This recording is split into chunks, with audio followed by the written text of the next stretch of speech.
How to estimate an SAP project. Hi everyone, my name is Milos, SAP Logistics Solution Architect for Cortrust. Today I want to share with you my thoughts, insights, tips on how to do an SAP project estimate. So whether you are estimating how long it's going to take to run an entire SAP project, or maybe it's just one single development or a group of developments, no matter what the exact activity you're estimating, there's really three tips I wanted to share with you. And the first one is, well, the first time I had to estimate something, I was afraid, oh my God, what if I do this wrong, right? What if I estimate and provide the wrong number of days, the wrong effort for this estimation? Well, guess what? After several estimations done, I can say with certainty that all the estimations will, one way or another, be wrong. Meaning, estimation is not perfect or precise activity. There's no way you can really estimate the exact effort, the exact amount of days that's going to take you to complete a specific activity. There's so many variables, so many things that can change. For example, if you're doing design phase, you're running a BBP, maybe the customer knows SAP really well. Maybe the customer is really good, the SPOC person, so the main contact person, the main responsible on the business side is really good or not so good. Maybe they have a very young team, so the team it's going to take some time. Maybe it's going to take some time to explain themselves well or understand how the whole process works. Basically, or when you're doing a development, in other cases, you might have a very senior developer or a very junior developer. So depending on the specific situation, the actual effort needed will change. And therefore, whatever the estimate you provide, even the best person estimating, someone very experienced, will still make mistakes and the estimate won't be perfect. So the first tip is assume that your estimate won't be exact. The goal is not to be perfect, not to be precise or exact.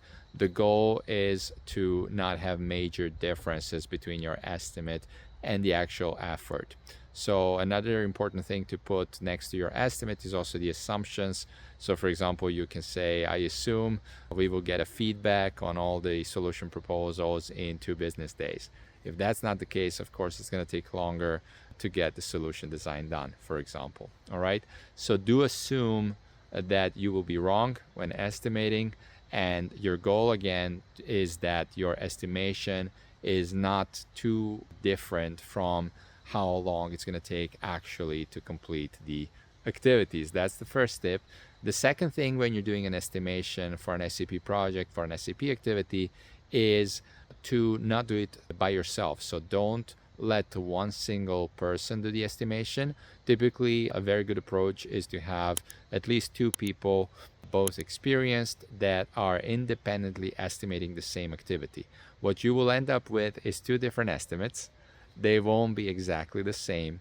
They will have some differences, and what you want to do is then to compare the 2, see if there's major differences or only minor ones.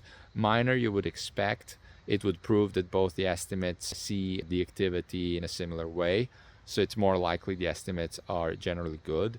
If there's major differences, you want to discuss those, understand what is the reason behind the difference, what was the thinking process, so that the final estimate that you will decide for putting the 2 estimates together will be more reliable. And again, you will reduce the risk of really having an estimation that is very different from what's going to happen in reality, in actual, once you start running.